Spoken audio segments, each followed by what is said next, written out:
Check. Bottle deck. What up, son? What you doing, boy? Getting it. Yeah. We pull up, we turn heads. Got the parking lot popping with the old school jam. We show up, we show off. We got the cops called for us, revving up the exhaust. It's all good around here. Just don't let the county sheriff see the cooler. And when the blue lights fade and the Barney Five's out of sight. Good morning, Trojans. Hey, Kel, want to hear a joke? Yeah, sure. If you have 13 apples in one hand and 10 oranges in the other, what do you have? I don't know, you tell me. Big hands. Ha! You slap right there, buddy. Let's get into the news. The first feature story is on the backing of Aaron Paul.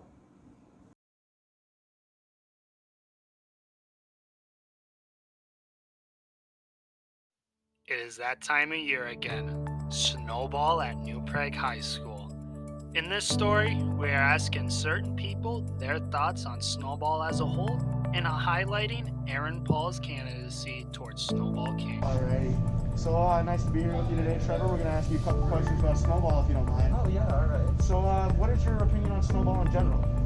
Snowball, I think it's okay. I went there once before and I wasn't really a fan of it. I'm going to ask you, did you vote for Snowball? Oh yeah, I voted for Snowball. Who did you vote for? I voted for Aaron Paul. Really? Yeah, Alright. I think Aaron's the only person that really, like, I don't really know any of the other candidates that well, but I know Aaron pretty well, and I think he's very deserving of the slot. Alright, so what reasons would you say Aaron makes Aaron deserving of Snowball King? Well, he's such a nice guy. Like, you can ask him for help with anything, and he'll help you out. You can ask him for homework, he'll help you out. You can ask him to hang out, he'll hang out with you. You can ask him just one joke, and he'll tell you. He's got something for everything. So you think ultimately Aaron Paul would be the best decision for our Snowball candidates? Yeah, I think he is the most deserving person I've ever met to go for Snowball King. Awesome. Well, it was great to get your opinion. Thank you. Yeah. Hey Aaron, how's it going? Doing pretty good. How about yourself? So I'm gonna ask you a few questions on like Snowball and your candidacy in Snowball. So what are your overall, like, what's your opinion on Snowball? Well, I think Snowball is a very important part of growing up as a child. I think it has a lot to do with focusing, building up your mind and stuff. I just think it's a really important aspect that needs to be in high school life. What does being a candidate in Snowball like mean to you personally? Well, it's actually been quite life-changing. Beforehand, I had a lot of problems with, getting my homework done and, keeping the grades up and getting in trouble with the law, But after becoming a candidate for Snowball King, I feel like that really changed my lifestyle, I've noticed a lot of improvement. And what would it mean to you if you won Snowball King? It would mean pretty much my life goal, like, coming true, It's almost like surreal becoming a candidate for Snowball King. I really can't believe that this is happening right now, and if I become Snowball King, I don't know what I would want to do with my life afterwards. I understand. Because everything would be fulfilled. I understand. Well, thank you for your time. I wish you the best of luck. Thank you very much. Alright, so we're here with Mr. Decker today. How are you? I'm doing well. How are you? I'm doing well, thank you. And we're here to ask him a couple questions about Snowball. So the first one is, what are your thoughts on Snowball just, in general?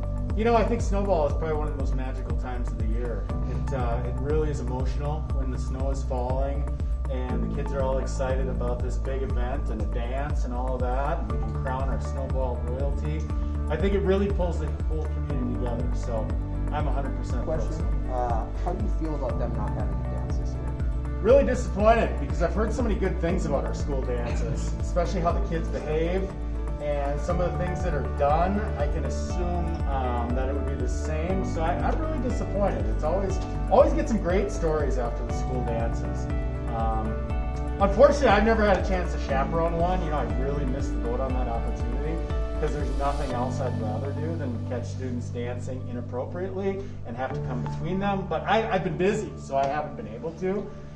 So really unfortunate, but I completely understand. COVID's a tough time, so we have to work around. And then for our last question, do you think teachers should be able to vote for Snowball candidates? Definitely. I think it should be obvious. Teachers should be able to basically make it clear which students they like and which students they don't like with their vote. So not only should teachers be able to vote, but the vote should be made public. So those students know whether they're actually liked or not liked by their teachers. I think it's a good idea. Now, if you're going to get into voting specifically, I would vote specifically for Aaron Paul. He's a very deserving young man. I hope his candidacy, takes off from here. We'll see. He's a man of limited ability, limited many things, but he's a likable kid. So we'll see what happens. All right. Well, thank you. You're welcome. And how does it feel to win, Aaron? Well, it's a very great feeling. It's almost like going into a coma and then waking up and then being surrounded by your friends and family. It just feels right. Yeah. Did you expect to win? Well, I suppose you could say that a lot of people saw it, with the outcome of me winning, but I would say that I really didn't expect to win. I felt like I was gonna win, but I wasn't expecting it. What do you think of the support behind you? All the people with the shirts and all that. Well, I'd really like to give a huge shout out to all the Aaron Paulers out there. Without their support, none of this could have come true. I pretty much owe this all to all of my supporters out there, and I would like to thank each and every one of you, and especially Isaac and Kendra for printing out these amazing shirts. If you want to buy them, they're $30. But yeah, I just absolutely appreciate my supporters. Thank you for your time. Also, check out my band, Tax Vaping. Thank you.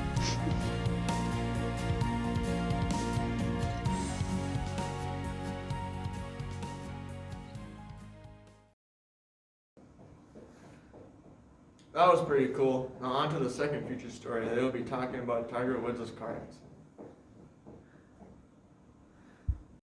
Tiger Woods remains in the hospital recovering from surgery following yesterday's devastating crash in California. The golf great, who only recently was getting over his 5th back operation, suffered significant injuries to his right leg. Now Jim Murray is retracing Tiger's final moments before the crash. We're learning more about the moments leading up to this horrific scene and how Tiger Woods was rescued from the wreckage. It's tragic to look at. It's very, very sad. The golf legend was running late for a photo shoot when he left the luxurious Torania resort where he was staying.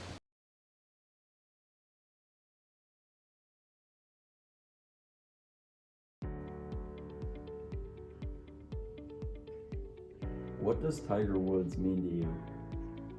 I think for anyone who loves sports in general, and I'm not the big golf guy or anything, I've never really been good at golf, but if you love sports in general, I think you have to at least have like a deep respect for Tiger Woods.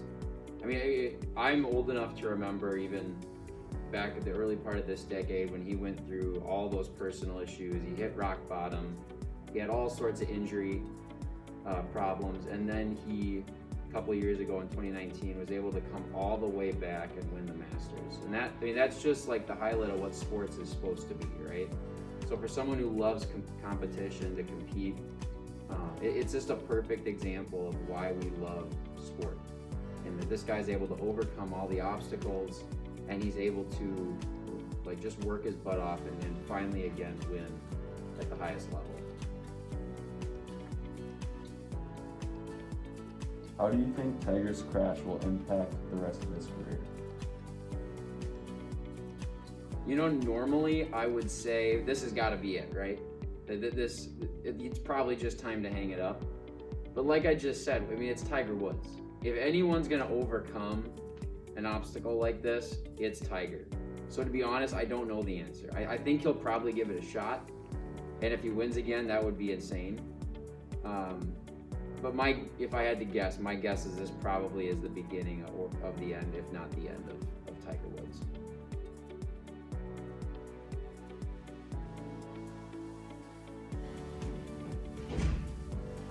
How has Tiger Woods inspired you as a golfer? Well, he's definitely been the biggest influence in my life when it comes to sports. I've always respected his work ethic, sun up to sundown.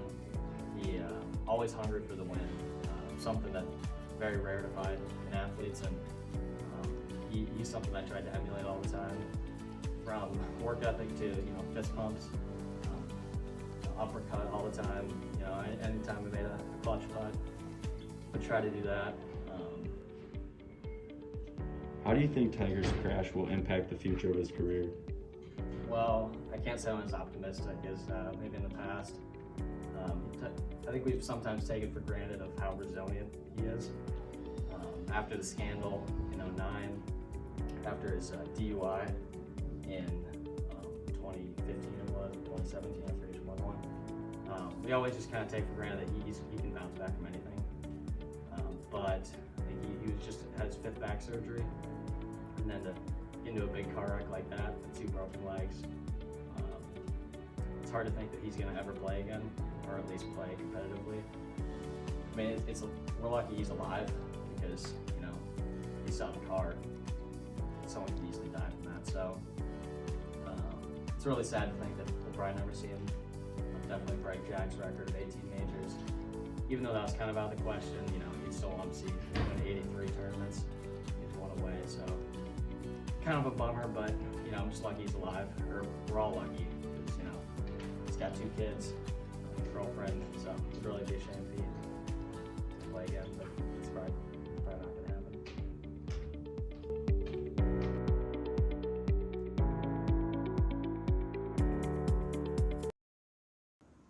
Well, that was sad. Moving on to the What's Up segment, they will teach us about the most commonly used apps.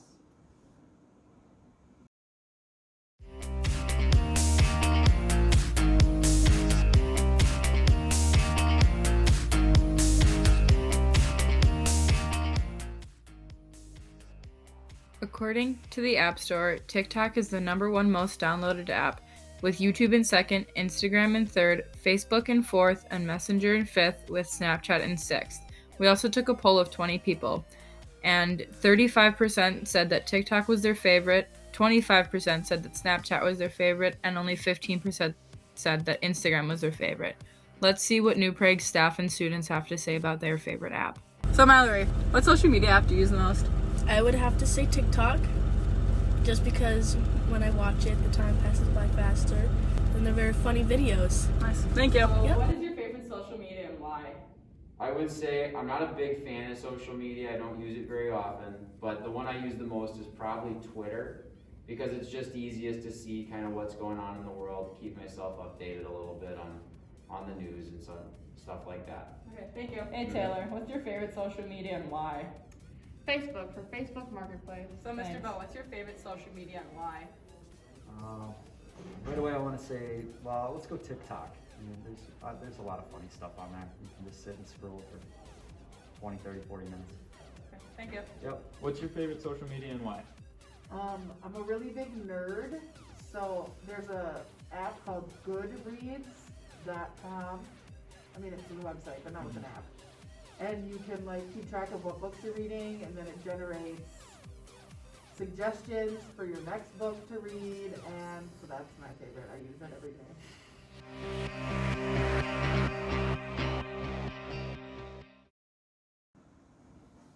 Wow, that was interesting. Up next, we'll be watching an ad on Snowball Coronation.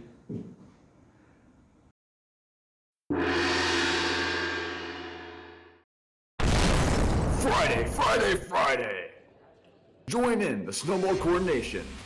For the Kings, the candidates are Thomas Draxler, Spencer Tupi, John Taylor, Jack McDonough, Jack Wilmus, Drew Otteson, and Aiden Dorzinski, and the fan favorite, Aaron Ball. For the Queens, we got Noelle Wiskus, Lucy Kalla, Lindsay Bezick, Lauren Rademacher, Josie Parent, Emma Norsted, Allie Schmidt, and Audrey Teets. If you tune in, you'll find out who will be the king and who will be the queen.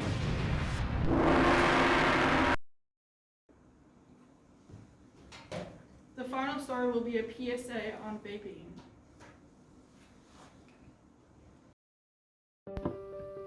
Common health problems for vapors are lung diseases and heart diseases. According to Johns Hopkins Medicine, every time you vape, you have an increased chance of a heart attack.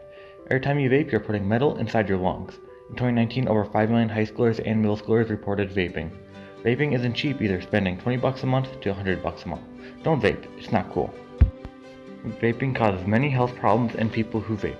If you vape, you're more susceptible to not recover from COVID as easy as someone who doesn't vape. If you need help to stop vaping, call or text this number at 202-804-9884 or go online to becomeanx.org. Many new Prague students struggle to quit vaping. And here are the birthdays for the week.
Happy birthday to you all. Next will be the activities and events for the week. Tonight, varsity and JV wrestling will be at Prior Lake starting at 6 p.m. On Thursday, March 14th, boys hockey, JV and varsity is at Litchfield starting at 5:30 for JV and 7 for varsity. Gymnastics, JV and varsity has a dual meet at Watertown. Mayor starting at 6 p.m. and wrestling, JV and varsity will be in Orono starting at 6. On Friday, March 5th, girls basketball, all teams will be at Chanhassen starting at 4:15, 5:30, and 7. On Saturday, March 6th, the speech team is at Shakopee at 9 a.m. Dance team at the varsity section tournament is at Bloomington Kennedy Center. The times are yet to be determined. Boys basketball is at Hastings for all teams starting at 10:30, 12, and 1:30. Finally, boys hockey, JV and varsity is at home versus Hastings starting at 1 and 3. On Monday, March 8th, the festival band concert will be in the auditorium from 7 to 9 p.m. Boys basketball C, B, and varsity is at home versus Hutchinson starting at 4:15, 5:30, and 7 p.m. Boys basketball 9B is at home versus Southwest Christian starting at 5:45. Girls basketball C, B, and varsity is at home versus Hutchinson starting at 4:15, 5:30, and 7 p.m. And boys hockey JV at Mound West Tonka starting at 5. Wow, that was a lot. Good luck to all of them. Don't forget that many of the events are live streamed. See the activities office for more information. STARS tutors are available to help students organize, study, understand difficult concepts, etc. It can be done via Google Meet or in person, before or after school, or possibly during a study hall. Interested students can contact their counselor or stop down the counseling office to fill out a form. Extended day will be held Mondays and Thursdays from 2:45 to 4:15 p.m. and Wednesdays from 2:45 to 3:45 p.m. Students may attend in person at the CLC or virtually. Seniors looking for scholarships. There are many scholarship opportunities available. Please email your guidance counselor for more details. The Jedi Alliance will begin meeting on March 9th. It is a place where students will gather in a supportive and safe environment for all students of all racial, gender, sexual, ethnic, religious, citizenship, ability, and other identities. Meet in Miss Harmon's room on Tuesday, March 9th after school. Congratulations to the February students of the month. In the art department, Raina Bill Meyer in 11th grade, automotive department, Evan Miner in 11th grade, business education department, Ali Aishins in 12th grade.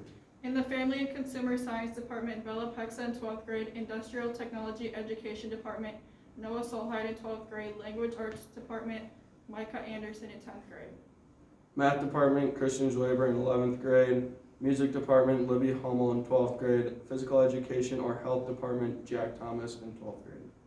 Science department, Andrew Nerud in 12th grade. Social studies department, Emma Norstead in 12th grade. And world language department, Lana Robertson in 12th grade. Congrats to all of you. Thank you for watching.